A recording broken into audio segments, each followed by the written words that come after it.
이제 할아버지 때부터 거기서 작업을 하셨으니까 할아버지 때, 아버님 때 전통감을 갖고 계셨는데 할아버지는 옹기를 하셨죠.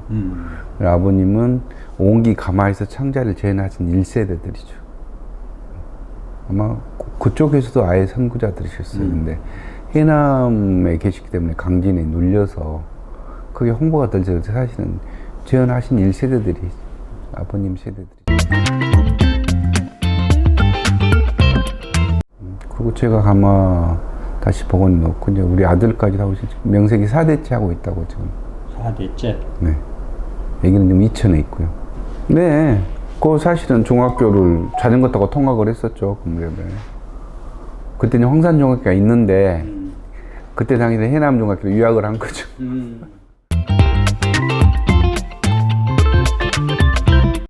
내가 우리 황산 동구에서 한 4명 해남중학교를 저희들이 전시 한번 하는 것도 시골에서 올라와서 하는 게 만만치 않아요. 경비에. 다행히 요즘은 뭐 문해진흥자금 같은 것들을 조금 지원을 해줘서 그래도 조금 활동하기 조금 네, 아주 작은 돈이지만 조금 해주는 게 있어요. 극히 일부 도록 제작 정도는 할 수 있는 경비를 열심히 노력해서 따냅니다. 그게 원래 선친이 이제 아버님은 이제 옹기 가마에서 청자를 실험해서 재현하시면 되게 어려운 작업이죠. 그리고 저는 그냥 뒤에서 그냥 어깨너머로 보다가 거의 너무 어려우니까 생각도 안 했어요. 하겠다고. 뭐 대를 잇는 그런 사명감도 없었고 그랬는데 어찌 됐는지 운명인데 대학을 제가 더해과로 갔어요. 어느 대학교? 원광대학이라고 익산에 있는 그때 당시 이제 전통을 좀 했고 가마가 있는 학교가 호남 쪽엔 거기밖에 없었어요. 군대를 가서 거기서 하고 다시 대학원까지 하고 이제 정식적으로 작업을 시작을 하게 됐죠.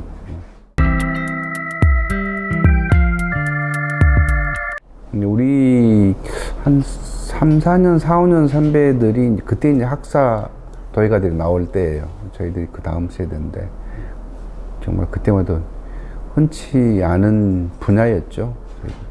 그랬지. 누가 시키지도 않으려고 하고 나도 뭐 도예과가 있는지도 모를 정도로 했었는데 그렇게 했다는 거 보면 아마 이것이 바로 운명이구나 하는 생각은 들어요. 지금 생각을 돌이켜보면 뭐 큰 사명감도 없었고 내가 다른 사람은 막 재주가 많은 것도 아니라고 생각을 해요. 그런데 자연스럽게 이렇게 물려받은 것 같아요. 또 우리 아들도 보니까 그렇게 되더라고요. 내가 아들 수능 볼 때까지도 한마디도 안 했었거든요.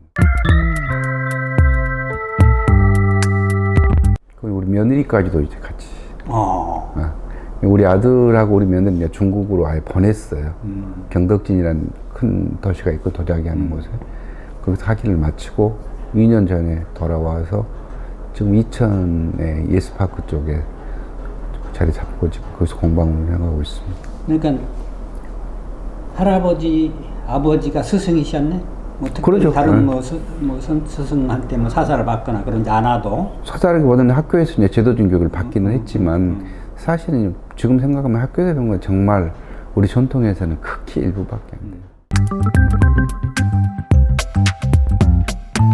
그러나 기본적인 이제 우리 그 뭐라고 합니까? 그 재료학 같은 것들 이제 조금 체계적으로 하는 건 학교에서 할 수밖에 없었죠. 그래서 전승으로 가업으로 해서 선친들한테 배운 게 있고 학교에서 이제 학술적으로 하는 게 조금 있어서 그래도 이만큼 버티고 있지 않나. 전승이 되게 어렵거든요. 이 작업을 하게 해낸다는 게 특히 이제 우리도 작은 나이가 아닌데요. 우리 젊었을 때 이걸 한다는 게 힘들었었어요. 전통 가지고. 어차피 먹고 살아야 되는데 거의 불가능하다고 생각을 했었는데 내가 아주 뛰어들었는데 그래도 제도적인 교육을 좀 받았기 때문에 내가 뭐 애기들 제자들이라든가요 후배들 교육을 좀 시키는 기회도 생겼었고 그런 제도적인 게 없었으면 그런 기회만 좀 못 받았죠. 그래서 그래도 그 중에서 조금은 더 수월하게 대단히 어려운 작업을 좀 했다고 생각을 해요. 저는. 그래서 해남청자를 여기도 녹청자라고 되어 있습니다만 녹청자로 이렇게 분류를 했어요. 왜냐하면 강진 청자가 이쪽에 가장 먼저 발굴이 되는데 비치색이잖아요. 근데 강진 청자가 비치색으로 알고 있는데 자꾸 이 황갈색, 황록색 계통 파편이 나오는데 그때는 해남 도요지가 발견이 안 된 때예요. 파편은 나오는데 어디서 나온지를 모르겠는 거야. 그래서 학자들이 분류하면서 야 녹청자라고 녹자를 하나 붙여서 분류를 해놓고 보는 거예요. 그러고 있는데 89년도에 이제 우리 산인면에서 도요지가 발굴되니까 아 여기서 나왔구나 하고 이제 해남 녹청자 이렇게 붙여줬죠. 이름을.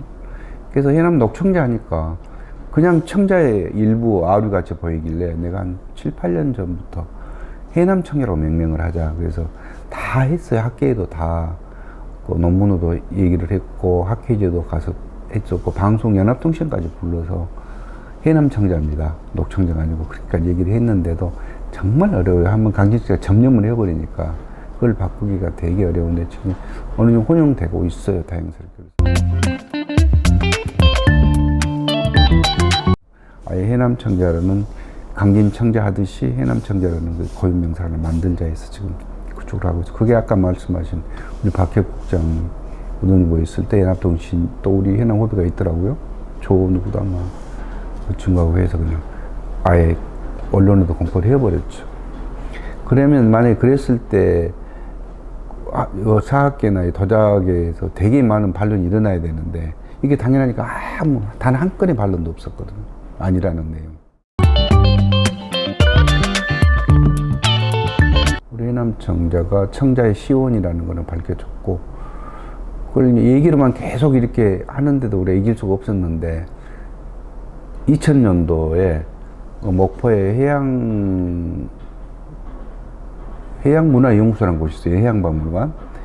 거기서 태안 앞바다에서 그 그 바다 가라앉은 배에서 나온 3만여 점의 도자기를 전시를 해버렸어요. 근데 걔들이 거기다 해남 청자가 아예 명명을 해버렸어요.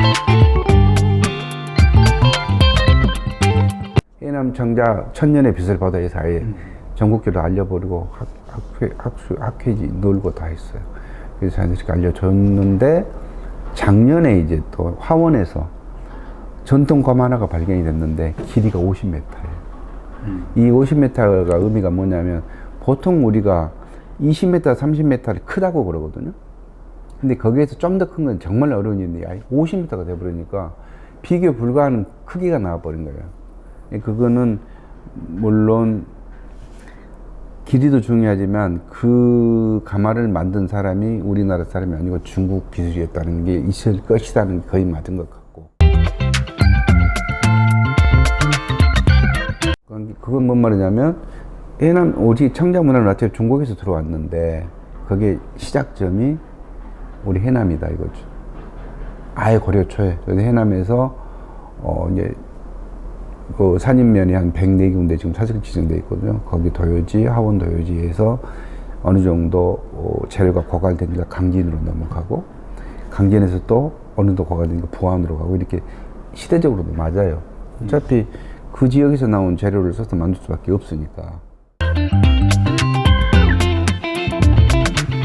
치유자기, 도자기 토기에서 유약을 바르니까 청자로 되면서 자기화되면서 문화가 발달된 것이 해남이라는 게 거의 밝혀졌다고 보시면 됩니다. 그럼 이제 해남 여기 흙을 주로 어디서 많이 채취를? 산인면, 황산면. 산이면 항상. 산이가 되게 많아요. 산이가. 그래서 산이면 그 도요지도 진산이거든요. 어차피 점토하고 나무가 있어야 도요지가 발석을 했으니까 옛날에는.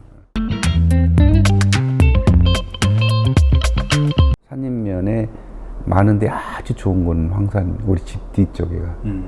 근데 어디 뭐 판매하거나 뭐 광고를 걸어서 개발할 곳은 못 되고 정말 지금도 그냥 삽으로 가서 파서 나올 정도의 그런 소량 그리고 아주 애매한 곳에 있어요. 그게 뭐냐면 정말 옛날에 어른들이 쓰고 남은 것들을 찾았으니까 그때 쉽게 쓰고 좀 부족한 거 그냥 덮어버리겠을 거잖아요. 근데 그때 그 남은 것을 찾아서 쓰고 되게 힘들고 우리 쓰기도 힘들죠. 별 기술로도 찾을 수도 없고 많이 맥이 다르니까요. 바로 옆에도 있다가 없다가 하니까 그 지역에 사는 사람 그 중에서도 이제 자부하는 게 나 아니면 아무도 몰라요. 어디쯤 있는지를 알 수가 없죠. 지도에도 없는 거고, 나도 아버님한테 들어서 하는 거고, 그런 상황입니다. 그래서 모든 게 다 해남 거고, 100% 해남에서 만들었고, 해남 꽃으로 만든 것들이 요것들이. 그래서 조금 차별성이 있고 경쟁력이 있는 거죠. 유약은 어떻게? 유약은 이제 유약 재료를 뭘 쓰냐 이거잖아요. 가장 중요한 게 재성분이거든요. 그것도 해남 우리 주변에서 나온 식물들, 특히 이제 콩대라든지 이런 것들이 우리 하는 사람들이 이게 이제 유약의 색이 어떤 재료를 쓰냐에 따라 다르거든요. 침엽수를 쓰냐, 활엽수를 쓰냐, 식물 성분에 따라서. 근데 우리는 해남에서 나온 활엽수 종류.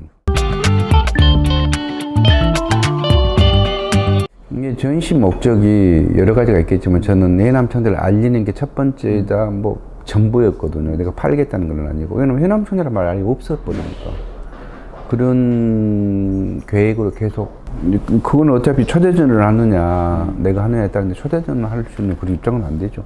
이들이 뭘 하셔서 저희를 초대전 하겠습니까? 그래서 내가 정당적 비용을 주고, 이런 장소 만들기 쉽지 않아요. 특히 금년 내년까지는 장소 못 잡습니다. 2년 동안 못 했잖아요. 코로나 때문에. 지금 아주 난리가 아니에요. 전시장 대관 때문에. 여기 관장님 특별히 해줘서. 4월 달에 코엑적이 어디죠? 세종문화관에서 하는 것을 이제 전초전으로 좀.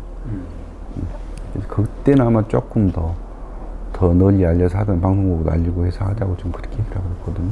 비포라기보다는 우리 해남 청자의 특징, 그 문양 장식 같은 게 해남 청자만의 특징이 있어요. 근데 해남 청자 하는 사람 나밖에 없으니까 유일하니까요.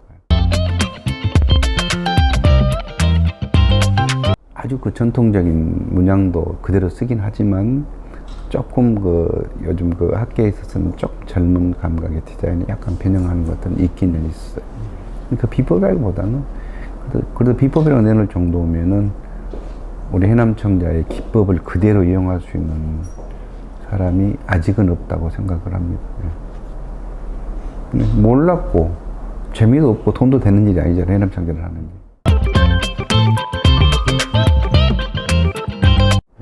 나 같은 처지가 되지 않는 사람은 못하죠. 글쎄요, 항상 우리가 하는 얘기는 문화재가 정상적으로 중요무형문화재 지정을 받고, 우리 해남청자를 좀 부흥시키는 게 가장 큰 목적이고요. 우선 내년부터라도 이제 조금 더, 집약된 전시, 이렇게 여러 가지 작품 한 게 아니라 그냥 딱 닭이라든지, 이제 특히 내년엔 닭이로 특별연을 하려고 생각을 하거든요. 이게 다시 말하면 실용자기로서 사용할 수 있는 그릇. 지금 이 갤러리에서 좀 이태리 외국 디자인을 하고 우리 전통의 베이스로 해서 하자고, 그게 지금 우리 코엑스 안정이 세종반에서 할 그런 것들이에요. 그런 것들 한번 시도해보려고 그래요. 외국 디자인하고 합작을 해서 조금 우리 해남청을 현대화시키겠다는 그런 계획을 가지고 있습니다. 일본에서는 한 10여 년 전에 활발하게 했었죠. 카탄 교류할 때. 그때는 개인전보다는 그룹전, 단체전, 협회에서 많이 나가고, 중국은 이번에 코로나기 전까지는 매년 나갔었어요. 그룹전으로? 아니, 개인 전시돼 있고 또 페어도 계속 나가고 방랑도. 한 번도 안 빼고 했었죠. 한 10여 년 거의. 그리고 우리 애기가 거기 있고 하니까.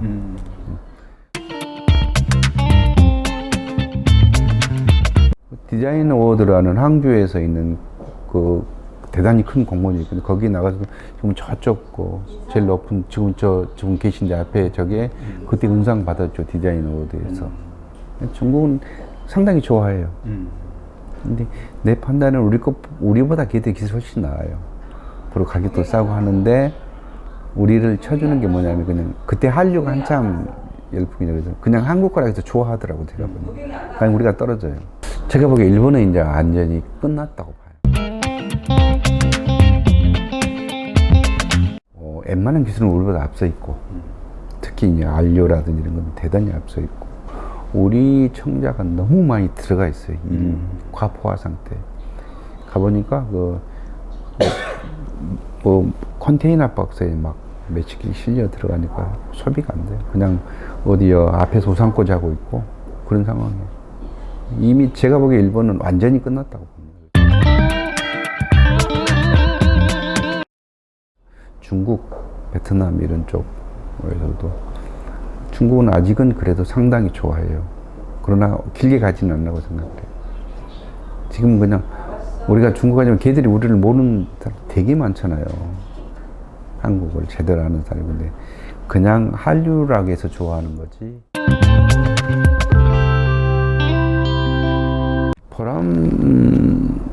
보람이라기보다는 그때 증명해 주는 게 이제 우리 얘기가 될 일이 있겠다고 생각했던 게 그게 그래도 내가 할 일을 한 것 같다는 그런 생각이죠. 다른 보람. 근데 또 조금 더 하자면 학교에서 제가 이제 전통 문양을 계속 한 10년 이상 강의를 해줬어요. 여기저기 내가 한 5, 6개 학교 나갔나요? 젊은 애들이 전통을 접하지 못하는데 그냥 쉽게 접하는 방법? 왜냐면 우리는 배울 때 아무것도 없이 그냥 보고 해라 이거였잖아요. 근데 지금은 우리가 하는 건 해보니까 아, 이런 식으로 하니까 쉽더라. 이렇게 하니까 얘기들이 따라오는 그런 걸 느껴요. 그 공식이나 방법 우리가 만들어주는 게 이제 우리 때는 그런 공식이 없이 주먹국으로 그냥 이거 그려봐 이런 식이었는데 지금은 이런 식으로 그려라 할 정도의